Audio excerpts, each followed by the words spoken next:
マイの日本語ポッドキャスト。皆さんこんにちは。マイの日本語ポッドキャストへようこそ。マイです。皆さんお元気にしていますでしょうか？私はですね、今日の朝目が覚めた瞬間にもう思わずうわ寒って声が出ちゃったぐらいすっごい寒かったです、朝。なのでベッドから出るのがね、すごい本当に大変でした。もうどんどんどんどん冬が近づいてきていますね。はい。布団の中のあったかい感じ、本当に最高じゃないですか。うん。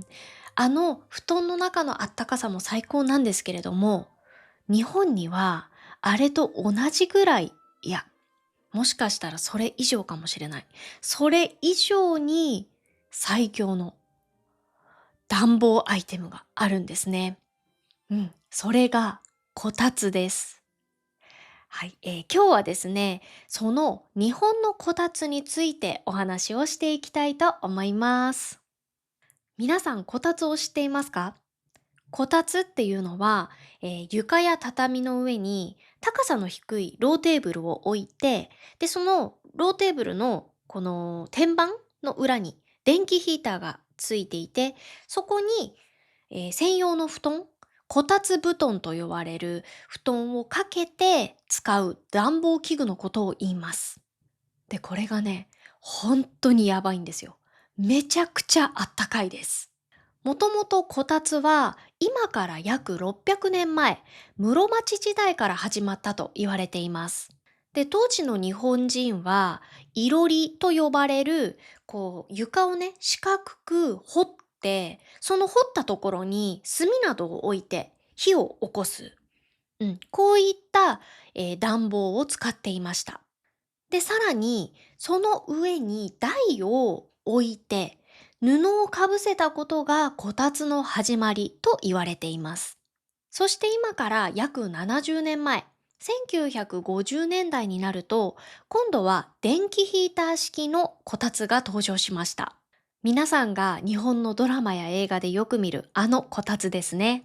それまでは火を使っていたので、あったかいんだけど、管理も大変だし、あとは火事になってしまう危険性もあったんですね。でも、電気式のこたつが登場して、スイッチ一つで使えるようになったので、これがね、一気に広まりました。ちょうどこの時期は、テレビや洗濯機、冷蔵庫などの家電が普及していった時代でもあったので、その流れに乗って、こたつも一般家庭にね、どんどんどんどん広まっていきました。多くの日本人がこたつを使うようになったのはこの頃からなんですね。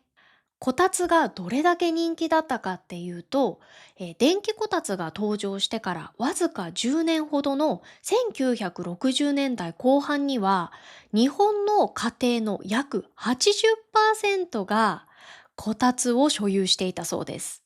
さらに1970年から80年代にはなんと約90%。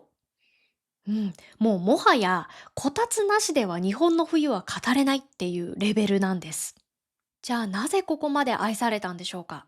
それにはいくつか理由があって、まず一つ目が、とにかく暖かい。本当に暖かいんですね。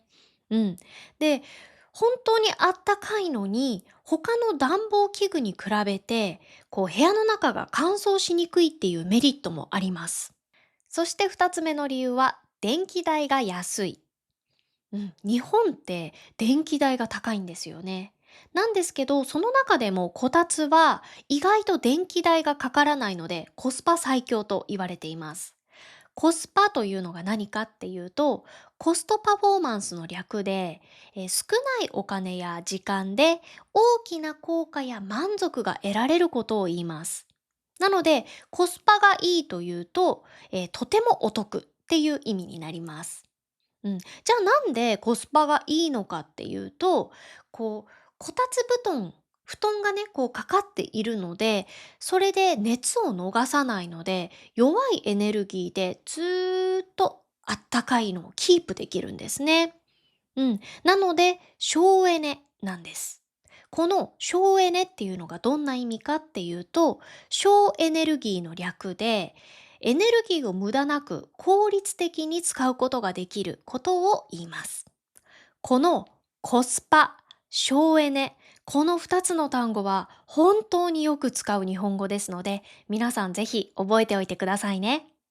そして3つ目の理由は、家族が自然と集まる場所になるからです。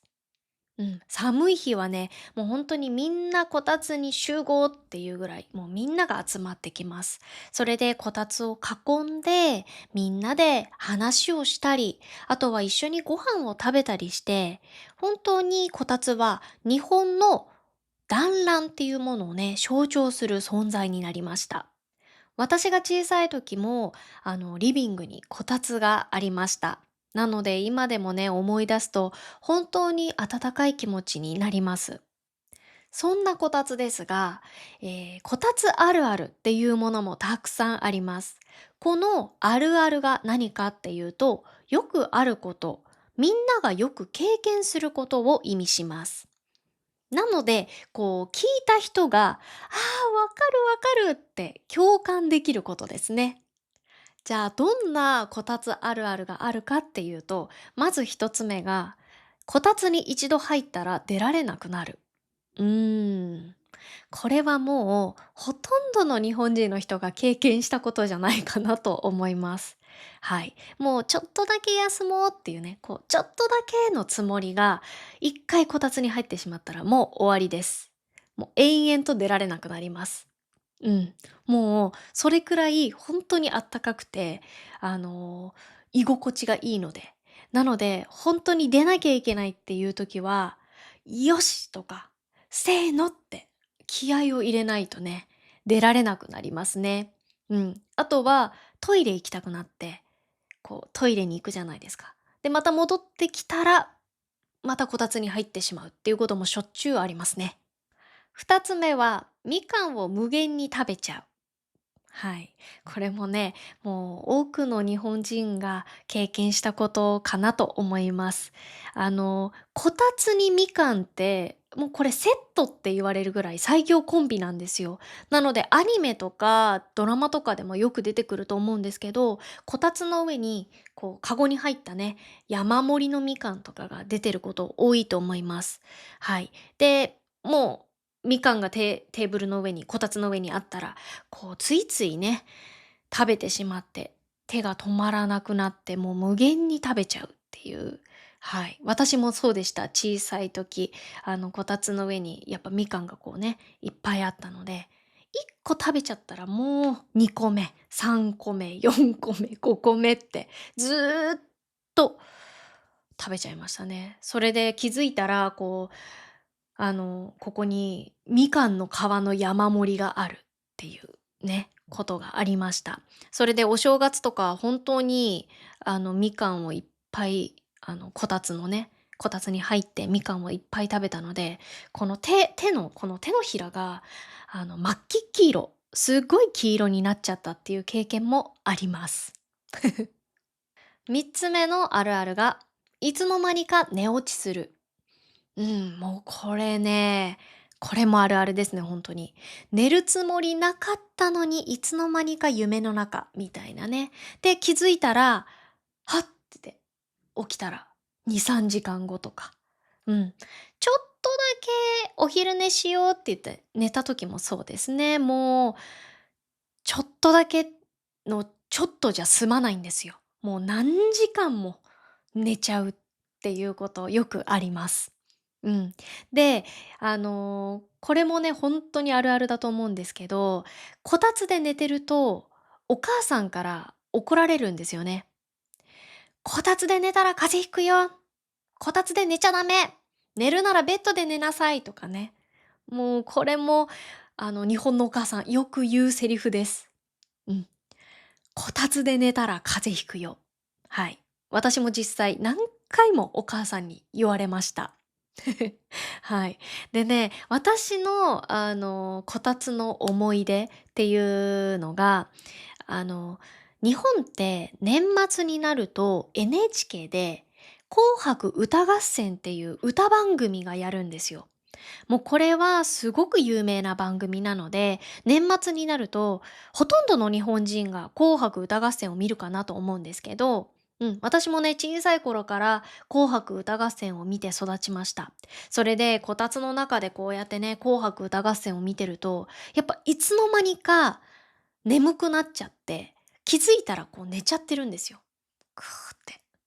そうするといっつもお母さんに、ちょっと舞ちゃん寝ちゃダメ、こたつで寝たら風邪ひくよって、もういつも言われてました。うん。なので結構こう、こたつで寝てしまうと風邪ひくっていうイメージが日本人はありますね。なんだけど、気持ちよすぎて寝ちゃうんですね。はい。そして4つ目のあるあるは、アイスが食べたくなる。うん。これ、本当に不思議なんですけれども、こたつに入っていると、なんか冷たいアイスが食べたくなるんですよね。なんでかはわからないんですけど、こう体を温めながら、こたつの中でこう食べるアイス、すっごい美味しいんですよ。うん。なので私もね、小さい時よくやってました。こたつに入ってアイス食べるっていうね。もうすっごい最高なんですよね。もちろん、夏の暑い日に食べるアイスも美味しいんですけど、冬の寒い日にこたつで食べるアイスも本当に美味しいです。はい。5つ目のあるあるは、ペットにこたつを取られる。はい。もう一番争奪戦が激しい場所っていうのはね、こたつの真ん中なんですよ。そう。だから、猫ちゃんやワンちゃんがそのベストポジションをこう取ってしまって、人間は端に追いやられる。そう。だからもう真ん中にね、猫ちゃんとかワンちゃんが入ってしまったら、もう自分たちはこう足はね、あったかいんだけど、ちょっと寒い端っこの方にこう追いやられてしまいます。もう多分ペットたちもちゃんとわかってるんですよ。ここの場所が一番あったかくていい場所だって。そう。なので、もうワンちゃん、猫ちゃんも冬になるとね、こたつにみんな集まってきます。6つ目のあるあるは、リモコンが遠くて届かない。はい、これもね、本当にあるあるかなって思うんですけれども、こうリモコンをね、こうやって、うー遠いっていうね、こうね、リモコン取りたいんだけど、手を伸ばしても届かない。届かないのに、こたつからは出たくないから、無意味に頑張っちゃうみたいな。そう。で、届かないじゃないですか。でも、こたつからは出たくないの。だから、ちょっとずつちょっとずつこうやって動いてそれでこうやってリモコンを取るっていうね。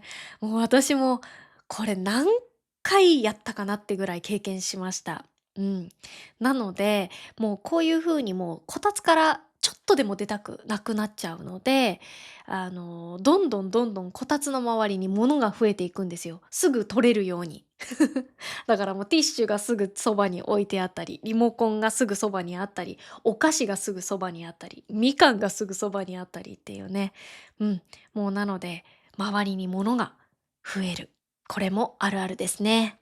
こういった面白いあるあるがたくさんあって、そして昔から愛されているこたつなんですけれども、実は最近さらに進化しているんですね。最近のこたつはシンプルでおしゃれなものが増えました。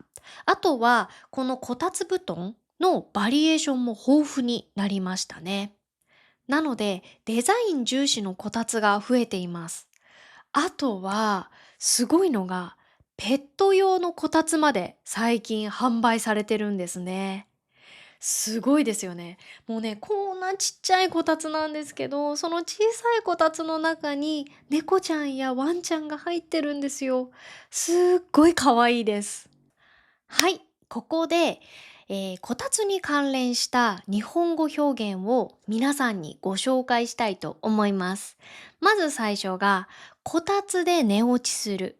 という言葉です。さっき私、寝落ちするっていう言葉使ったんですけれども、この寝落ちっていう意味は、寝るつもりがなかったのに、そのままいつの間にか寝てしまうこと。それを寝落ちと言います。あともう一つ、こたつでゴロゴロするという表現もあります。このゴロゴロするっていうのは、横になってダラダラすることを意味します。なので横になってスマホを見たりとか、あとはなんとなくテレビを見たりして、そう、ダラダラ過ごすこと。それをゴロゴロと言いますね。はい、こたつの魅力についてたくさんお話をしたんですけど、でも実は最近、こたつを使う家庭は全体の約25%ほどなんですね。うん、エアコンだったり、床暖房だったり、家全体を温める暖房器具が増えたからなんです。うん、だからやっぱりちょっと寂しい気持ちがありますね。なぜなら、こたつは単なる暖房器具ではなくって、日本人にとって思い出だったり、家族の時間が詰まった大切な存在だからですね。今も多くの日本人がこたつを懐かしんだり思い出すっていうのは、やっぱり家族と一緒にね、こたつを囲んだ時間があるからですね。こたつを囲んで家族みんな集まって、テレビを見て笑ったり、一緒にお話をしたり、あとは一緒にご飯食べたりっていう、そういった思い出を作ってくれたのがこたつなんですね。なので皆さんもいつか日本に来てこたつを体験できる日が来たらいいなって思います。はい、今日はですね、日本のこたつについてお話をしていきました。最後まで聞いてくださってどうもありがとうございました。また次のポッドキャストでお会いしましょう。バイバーイ。